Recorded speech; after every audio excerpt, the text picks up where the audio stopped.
You guys can go right up to the stage if you'd like. Yeah, y'all can go right up there.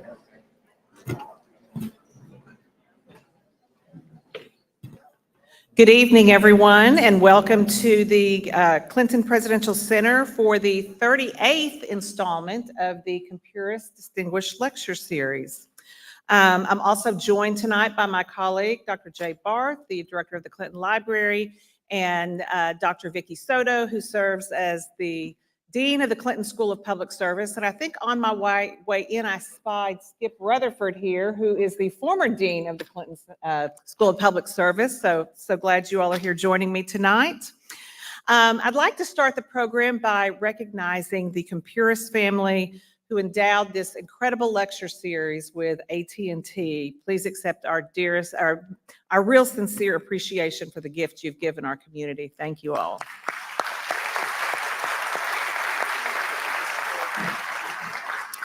And I want to thank our Clinton Center ambassadors and donor whose support is essential to our impactful work. And to our fabulous volunteers who are here with us each and every day. We could not open the Clinton Center on any day without your incredible service, and we're very, very grateful to you as well.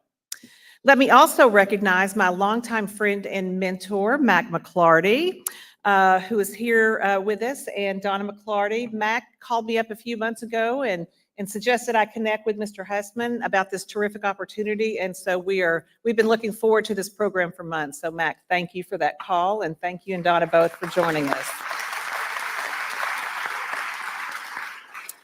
Tonight's special guests are former Washington Post executive editor and author Marty Barron and veteran newspaper publisher Walter Hussman Jr. Now, I make it a priority to read the Washington Post and the Arkansas Democrat Gazette every day, and I encourage you all to do the same, as newspapers still remain cornerstones of our democracy. And speaking of newspapers, we're delighted to have with us the current publisher of Waco News, Inc. and the current president of the Arkansas Press Association, Eliza Gaines. Eliza, where are you? You're here somewhere, I think. Thank you for being with us, and thank you for all you do.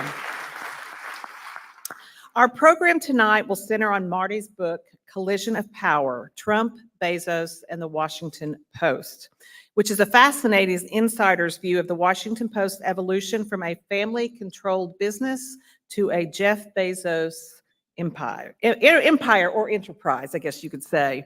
Marty Barron retired at the end of February 2021 after serving more than 8 years as executive editor of the Washington Post. And news staff under his leadership won 18 Pulitzer Prizes. And while he was the top editor of the Boston Globe, it won 6 Pulitzer Prizes. Walter E. Hussman Jr. is the chairman of Waco Media, Inc., publisher of the Arkansas Democrat Gazette and several other newspapers throughout Arkansas, Missouri, and Tennessee. He was named editor and publisher's publisher of the year in 2008 and has received numerous other recognition throughout his distinguished career. He was a member of the board of directors of the Associated Press from 2000 until 2009. And in October 2019, the journalism school at the University of North Carolina was named the UNC Hussman School of Journalism and Media. Now, 2 quick housekeeping items. Please take this opportunity to silence your cell phones. And wanted to let you know that following our program, Marty Barron will be signing books, which are available for purchase from the Clinton Museum store. Now, it is my pleasure to turn over the program to Marty and Walter. Thank you.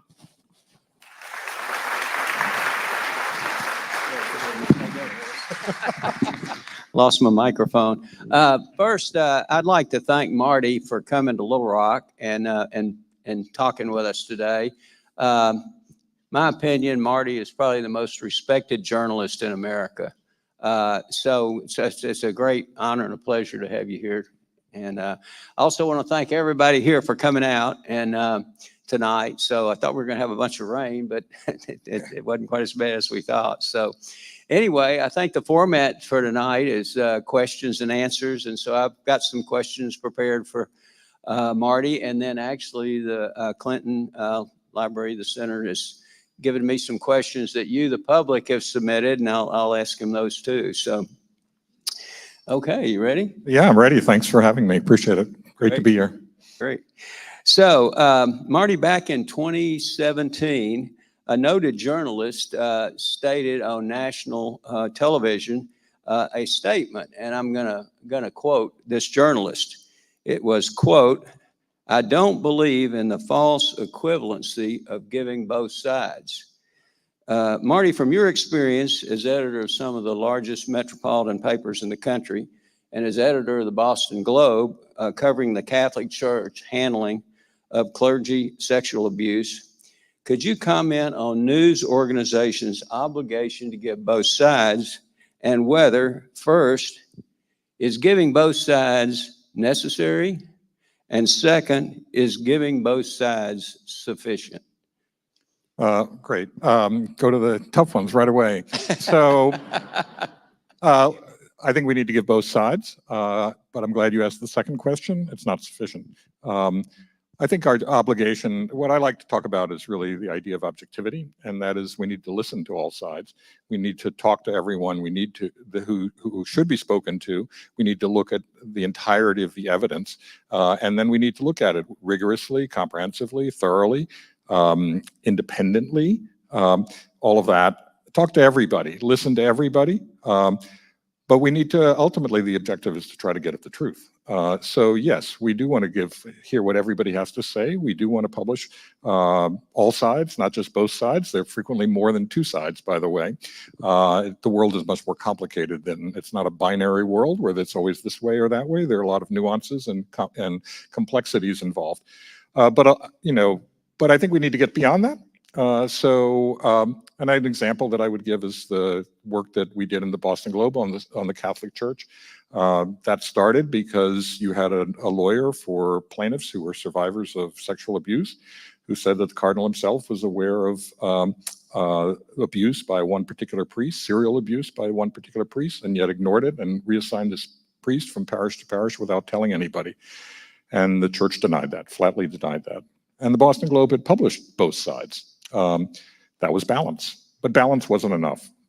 What I asked at my first meeting on my first day at the Boston Globe is, can't we get beyond one side saying one thing and the other side saying something else? Can we get at the idea of the truth?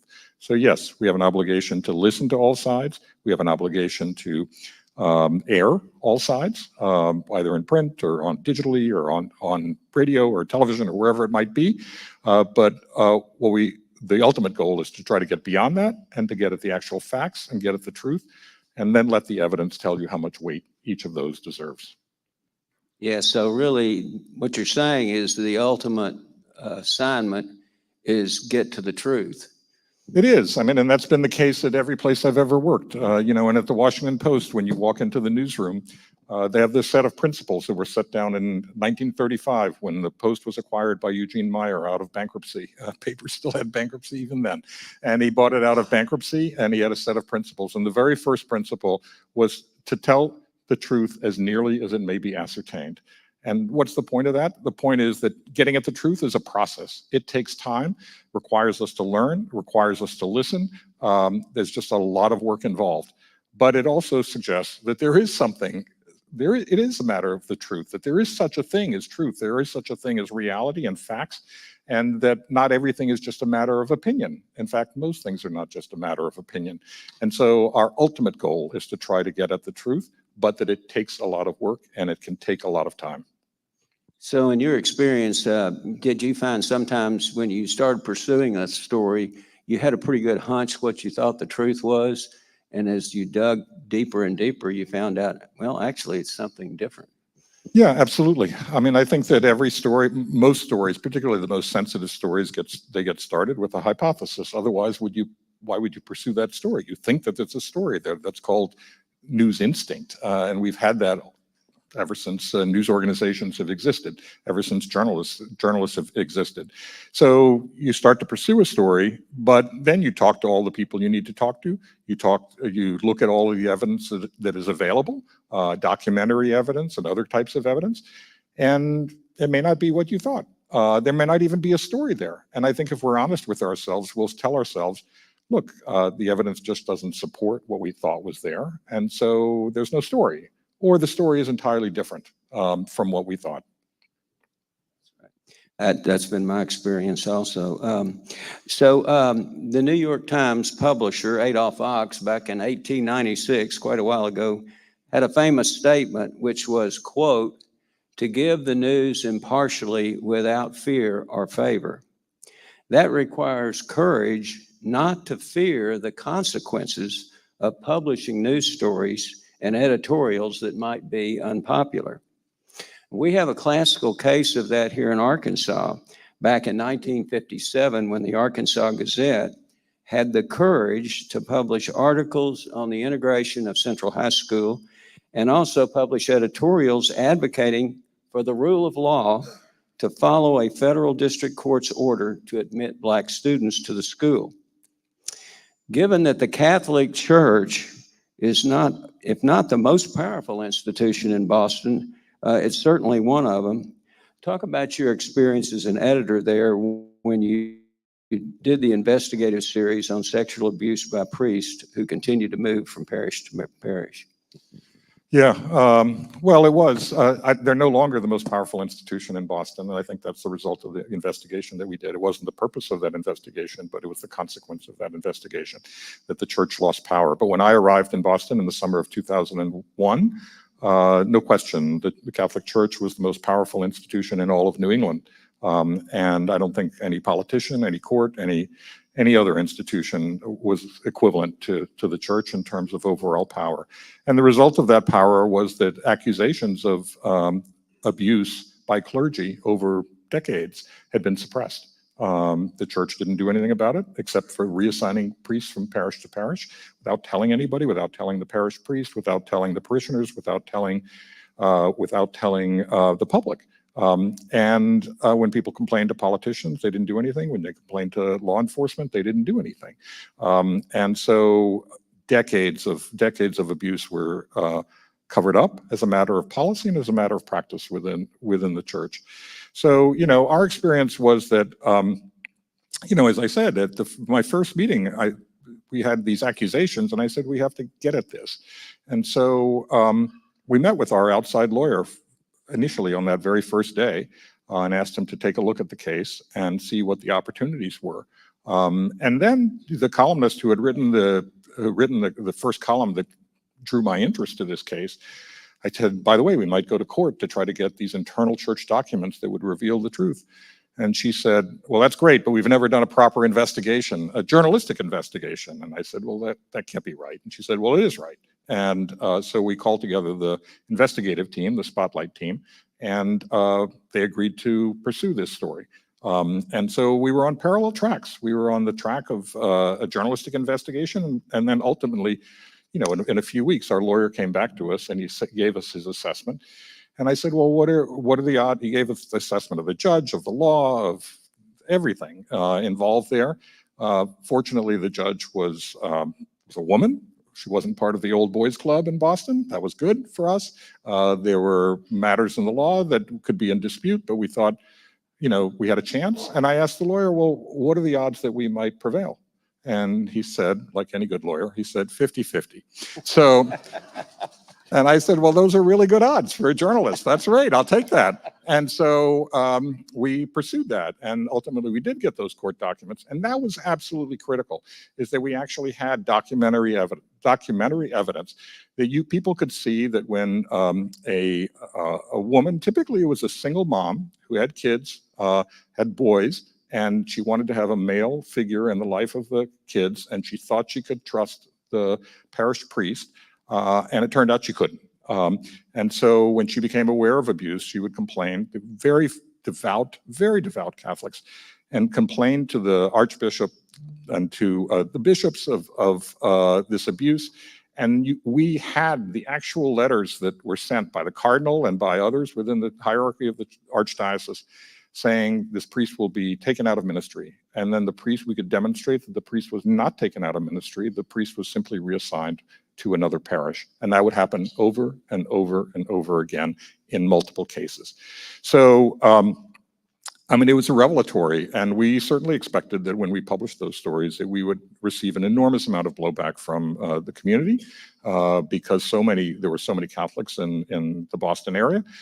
And we got just the opposite. They felt they were grateful for what we did. They were convinced and persuaded by what we did because we actually could show the evidence, and we could show it online, and we could reproduce those letters and all of the evidence online for the first time that we could ever do that. And so people felt betrayed, but they felt betrayed by the church. They felt that the church had betrayed the parishioners, and that it had betrayed the principles of the church. And in fact, that is what happened. So it was an enormously gratifying experience in that sense. And we kept at it. Over the next year and a half, we published more than 900 stories about that. And I think we needed to in order to keep up the pressure on the church itself. Can we see a show of hands of the people here that saw the movie Spotlight about this? Well, most everyone. That's great. Thanks. Marty, there's been some debate in the world of American journalism about objectivity and whether it should no longer be the standard in reporting of news. One of your employees at the Washington Post, Wes Lowry, made this statement: objectivity, obsessed both sides journalism is a failed experiment. We need to fundamentally reset the norm of our field. The old way must go. We need to rebuild our industry as one that operates from a place of moral clarity. So what are your thoughts on objectivity as a standard in news reporting? Yeah, well, I disagree with that statement by my former colleague at the Washington Post. He's a terrific journalist, but I disagree with him on that. on that point, and strongly so, and I've written that. In fact, the way that we first met was when I wrote a piece about that for the Washington Post about in defense of objectivity.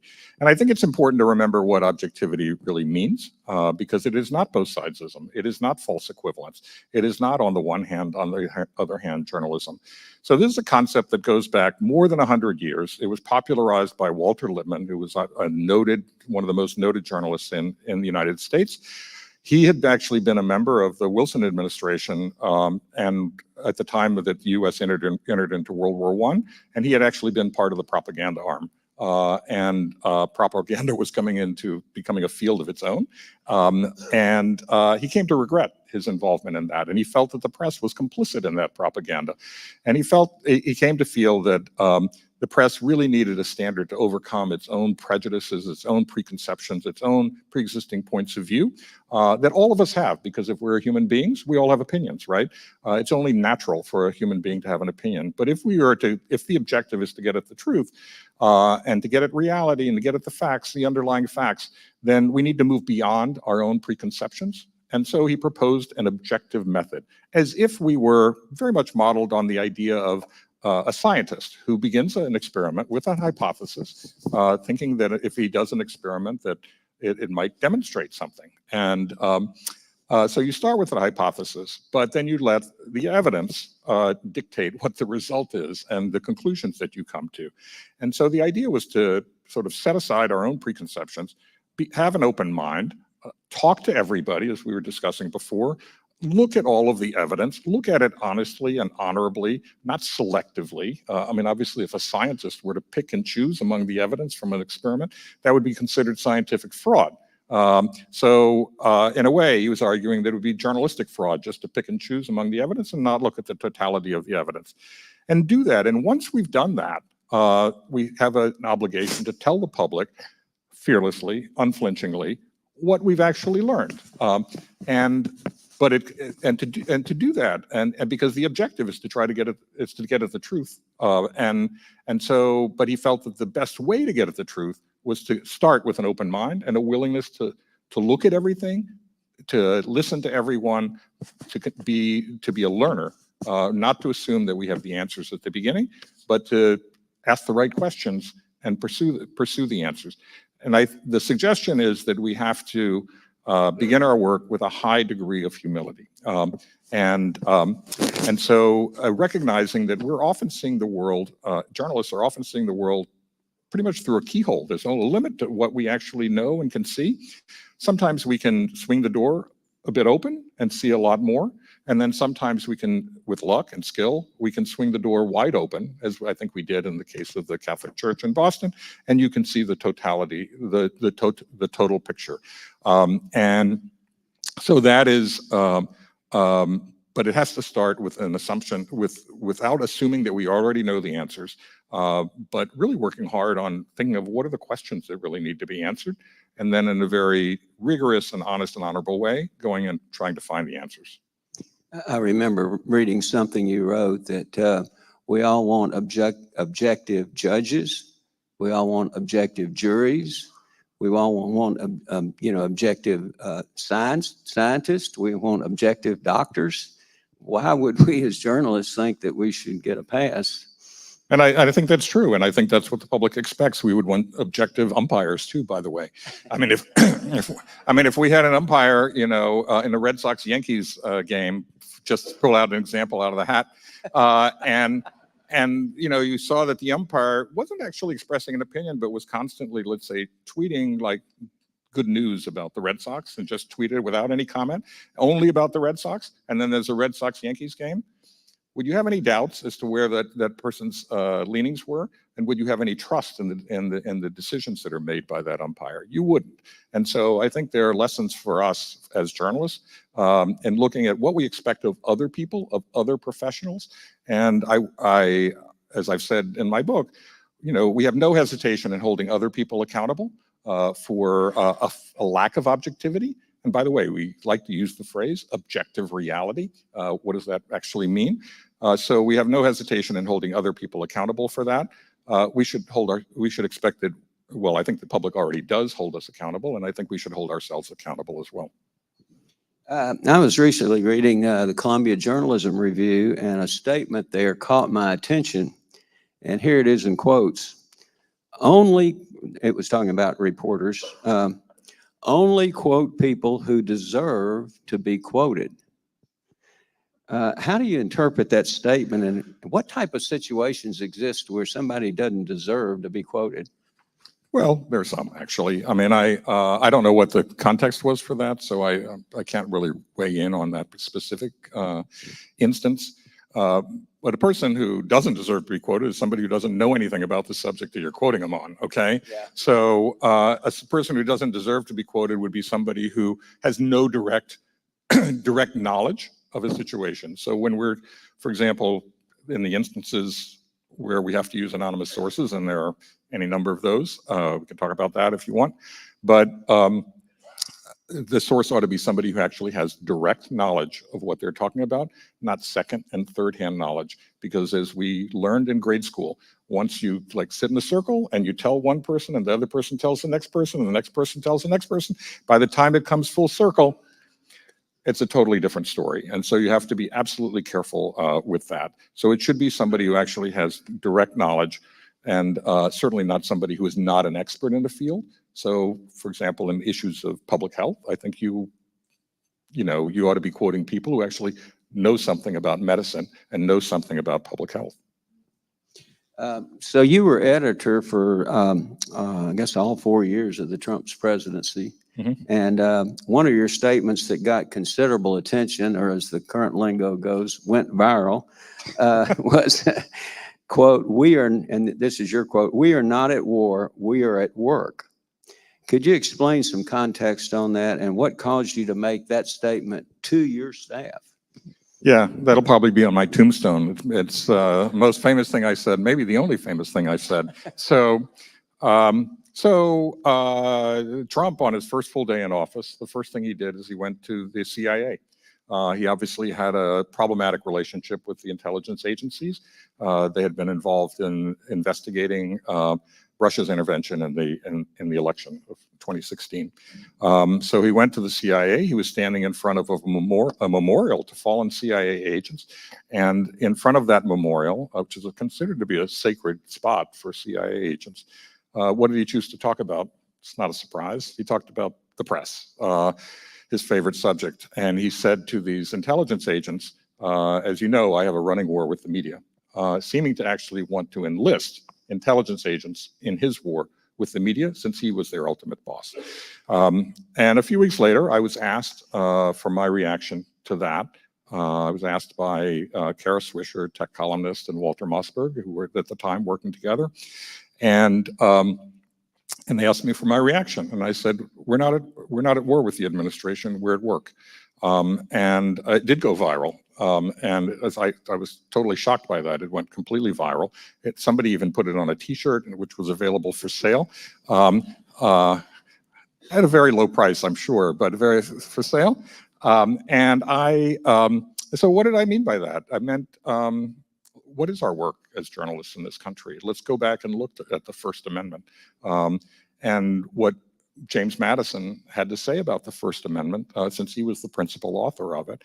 And he talked about journalists freely examining public characters and measures. So, public characters, politicians, government officials, people who have authority, who influence the public sphere, measures being the policies that affect the lives of everybody.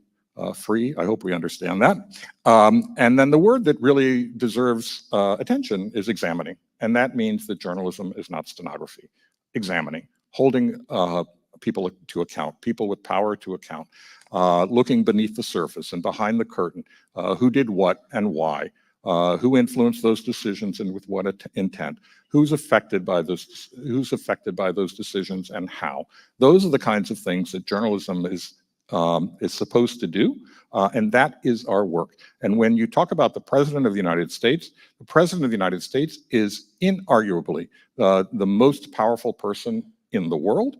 And so our job as journalists, particularly at a place like the Washington Post, situated in the nation's capital, our job is to examine the President of the United States, what is he doing and why, who influenced those decisions and with what intent, and who's affected by those decisions and how. Those are the kinds of things that we do, and that is our work.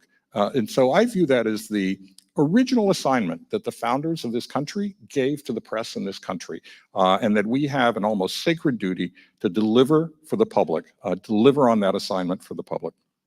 Yeah, I think if people on your staff were going around saying we're at war with the administration, it would really undermine the credibility of the newspaper. Well, there are people in the press who said we are at war. I mean, it went viral and it was embraced right at the beginning, but a few months passed and certain other people started to say, well, that's really naive, that's wrong.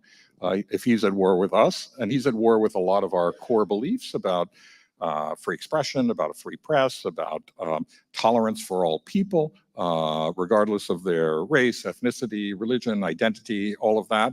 If he's at war with a lot of our core values, then we have to recognize that it's a war, and we're in that war. And to not recognize that is naive. And that was their argument against me. And there were plenty of people in our profession who agreed with that. Thankfully, there are also plenty of people who agree with me. Yeah, very good. I'm talking about social media for a minute. And in your book, you talk about problems you had with some reporters using social media. I believe you said the majority of your staff, there wasn't a problem. They followed the Washington Post ethical policies, but some did not. So, you know, for years, newspapers have required their news reporters and people on their staff not to make political contributions, not to post yard signs, not to adhere bumper stickers, and to avoid any public positions on partisan or controversial public policy issues. But some reporters, not just at the Post, do not want to follow that policy on social media, claiming things like transparency and authenticity. So would you comment on your experience with that at the Post? Sure. I don't know anybody who put yard signs or made a political contribution or did any of that. But I know a number who actually were quite vocal on social media in a way that I found highly problematic for us as an institution. I thought it was highly corrosive to our credibility, that there were stories which we would take great care on, took care with the way we wrote the stories, with the headlines that we used, with the photographs we used, with the captions that we wrote, you name it, with everything. And then one person on staff who was not involved in that story would tweet something out expressing what is essentially a political opinion, and that would draw all the attention, and the story, they would overwhelm whatever we did in terms of the actual as an actual institution. And I find that to be really problematic, and that's why we have these guidelines, is to protect against that. And so I was quite clear that I thought that was inappropriate, that explicitly violated our actual guidelines, that people shouldn't be engaging in that kind of activity. But people did say, well, look, let's not pretend that we don't have opinions here. Let's just essentially let it all hang out. We can't be, and by the way, we can't be one person at home and another person at work. To which my response was, well, why not? Because we ask that of a lot of people, we ask that of our police officers, we ask that of our judges, we ask that of our doctors. They're entitled to their opinions and whatever they say in their homes and whatever with their family members or whatever it might be. But when they go to work, they're supposed to behave in a professional way, and we expect them to.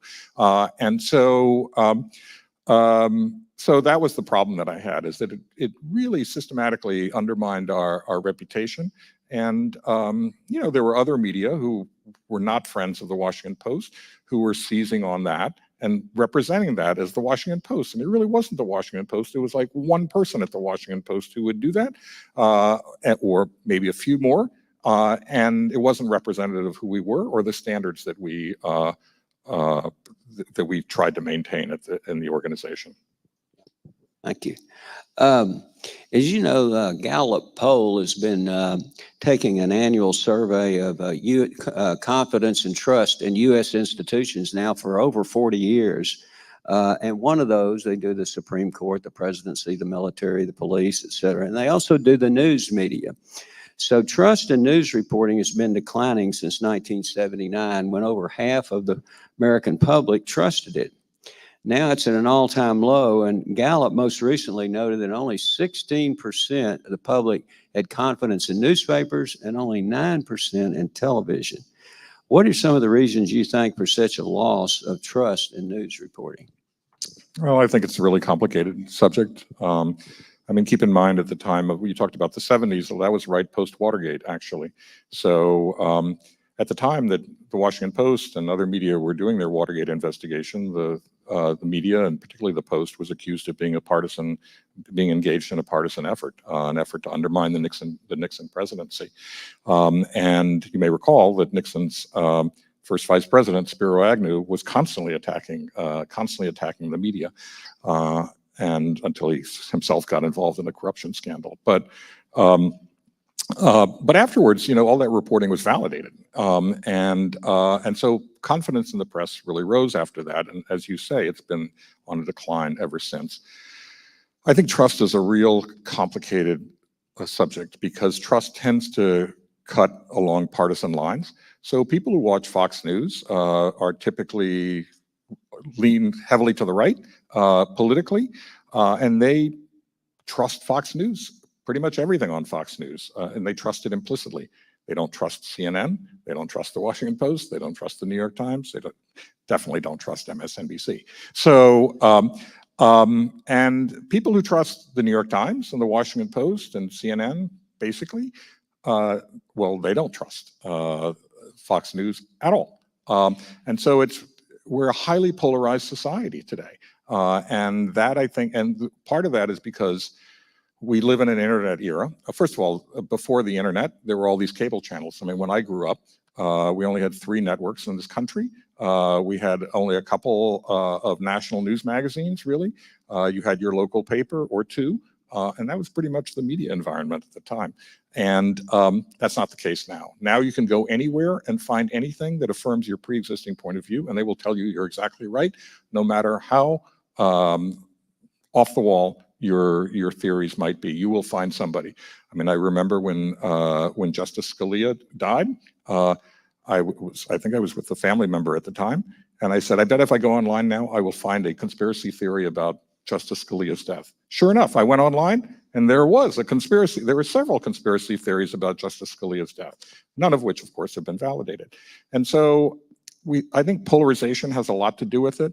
I think our own behavior has a lot to do with it. And the fact that also is that I think we do need to rededicate ourselves to doing our work in an objective way, listening to all people, never treating anybody condescendingly or with contempt. And so we have a lot of work to do to regain that trust. I'm not sure it'll ever get back up to the level that it was in that post-Watergate era, but I think we can do a lot better than we're doing today. Yeah, as a parenthetical note, the same Gallup survey show there's considerably higher trust in local media than national media, whether it's actually the highest trust is in local television and then newspapers and radio. And so I think that reflects some of the national polarization. Yeah, I mean, I think that's true. I should have mentioned that and threw out a compliment your way. But I do think, look, I mean, I think that first of all, they know you're a member of the community. They see the reporters on the street. They've interacted with them. They see them in the grocery store. They see them at the schools, that sort of thing. At the national level, that's not true. People aren't seeing us except maybe on television. And in the case of people who work for legacy news organizations, newspapers, well, they may not see them at all. It's just a name on a story.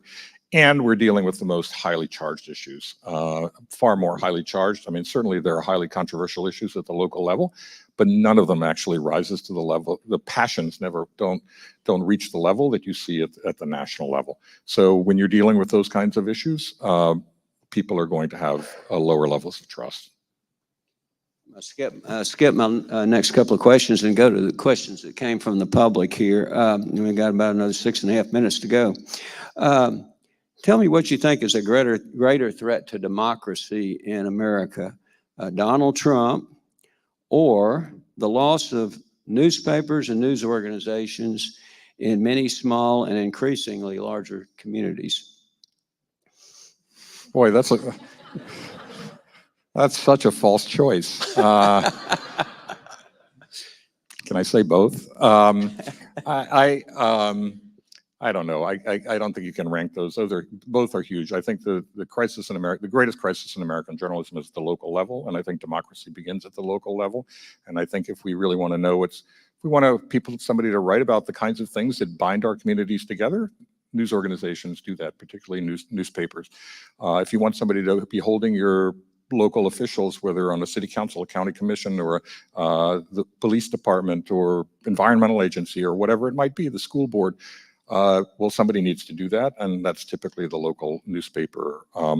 So that is a threat, clear threat to democracy. The stuff that Trump is talking about quite openly, those are measures that you see in authoritarian countries. And I've spent a lot of time in Latin America, and there are plenty of dictators and wannabe dictators in Latin America. And a lot of the kinds of things that Trump is now talking about doing fall into that authoritarian category. So another from the public here is, it says, for several years after Jeff Bezos took over the Washington Post, and actually when you were editor, his financial power was evident. Reporting, graphics, innovations all skyrocketed. But lately it has gotten much lighter with much more soft content, filler, and repeat articles. What is the reason for this? Well, I don't know that I totally agree with that, but I mean, I think you see some of that in the New York Times too. I mean, I don't know how many of you people are getting their emails about what's on Wirecutter and what you should buy today. I just got one on plants I should buy online, which I'm not going to do. And you know, their cooking recipes and all of that. The reality is that what's happened is that post-Trump, there has been less interest in the news. I mean, Biden hasn't been nearly as interesting, maybe for good reason, but less interesting. And people, I think, are taking the press for granted once again. And so there's been a real drop-off in terms of readership. And one thing that the New York Times has done is that they expanded their portfolio, and they've started doing this some years ago. So they invested a huge amount of money in their cooking app, and now they have a huge amount of cooking content. They invested heavily, they acquired Wirecutter, and so they have Wirecutter content online too. They invested heavily in a games initiative, starting with, of course, they started with their famous crossword puzzle, but they expanded to all sorts of other things, most recently, well, one of the most recent being Wordle. So all that content is on the New York Times. And so I think if you look at the New York Times, you'll see a lot more of that so-called lighter content, but it's really lifestyle content. And I think the effort is to try to, at the New York Times, was really to try to insinuate themselves into people's daily routines and not just be a news site, but be more than a news site. And I think the Post is trying to catch up. Okay, I want to make sure I get this question in from the public here.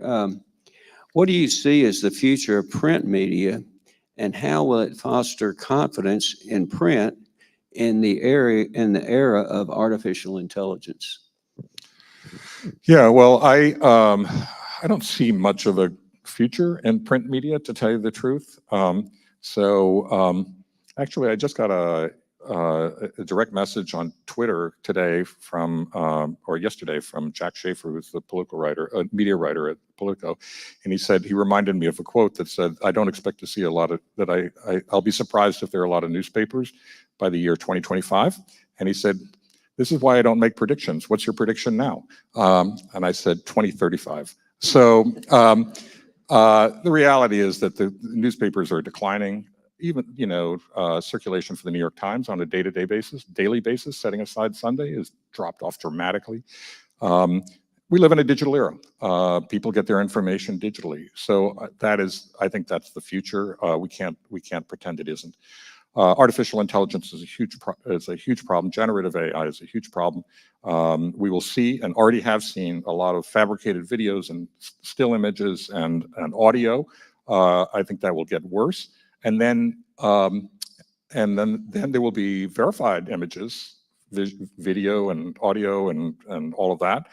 And people will say that's not true. That was was fabricated with generative artificial intelligence.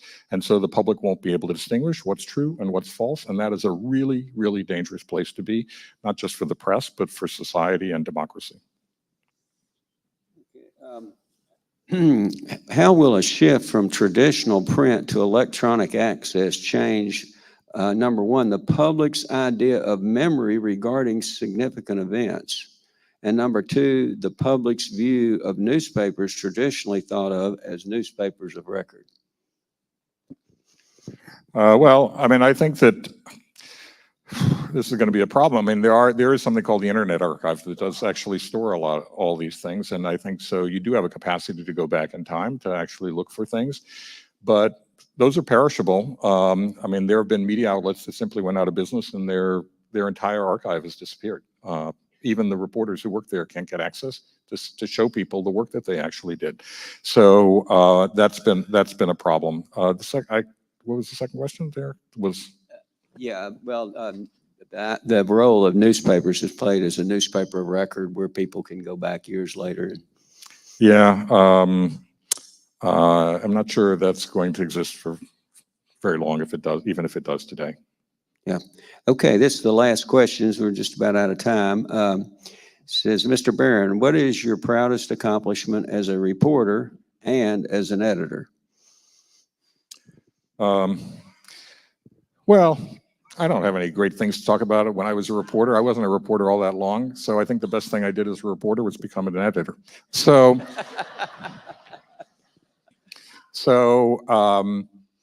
as an editor, I'm most proud of the work we did on the Catholic Church in Boston. And the reason is because it affected ordinary people. You can cover the politicians all you want, and that gets them a huge amount of attention.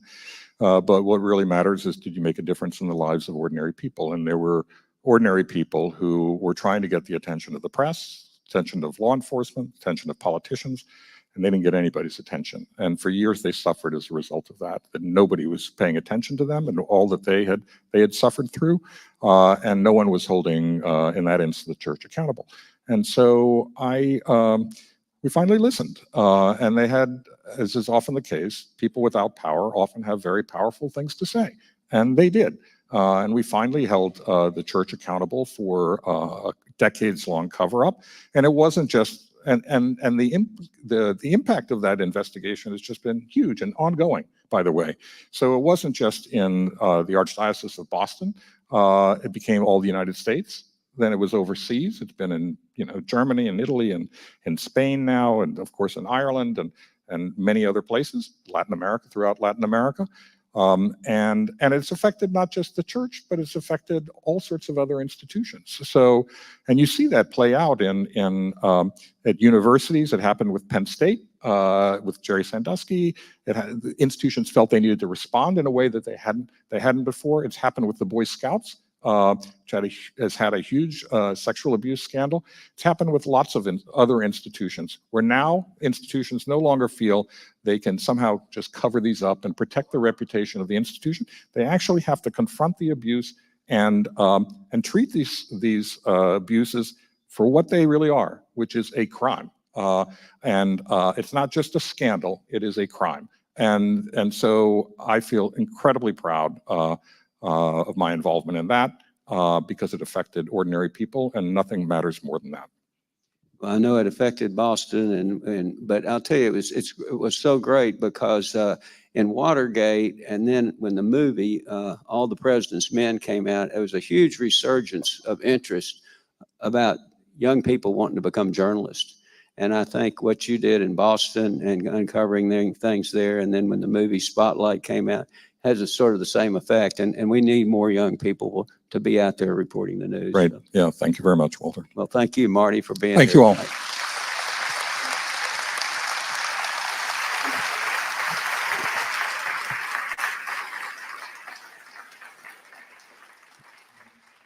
And Marty, thank you for your willingness to come to the Clinton Presidential Center to share your thoughts on the place of journalism in American life and society during this challenging period for newspapers as a business, and the additional complexities created by its intersection with political polarization. So thank you very much. And Walter Hussman, thank you so much for your thoughtful moderation of this conversation, and to your commitment to the importance of a daily newspaper in the life of our community and our state. So thank you all both.